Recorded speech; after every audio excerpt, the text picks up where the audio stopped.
Very supportive. I've talked to Senator Thune, I've talked to Senator Scott and many others. Been very supportive.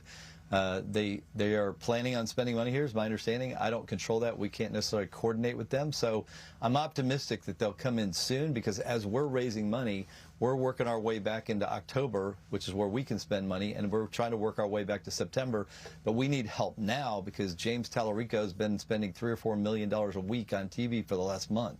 So I want to compete.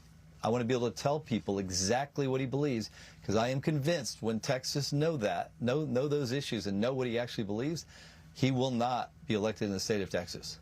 Well, explain the difference between your policies and Talarico's policies. He's trying to tell us that he is a moderate, but some of his past statements don't reflect that. So make the case right now to our viewers and to those in Texas why your policies are very different from Talarico's.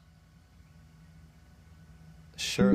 I would say I don't think we agree on anything. We can look at the border, and he voted against every single bill that would have funded border security, whether it was creating our own Border Patrol, whether it was creating a Border Patrol, helping the federal Border Patrol, whether it was creating more detention centers, whether it was creating more money for security for courts, whether it was allowing law enforcement to arrest people crossing the border illegally, our state officers, or whether it was allowing us to coordinate with other states. He voted against every single one of them. Of course, now he says he's for securing the border.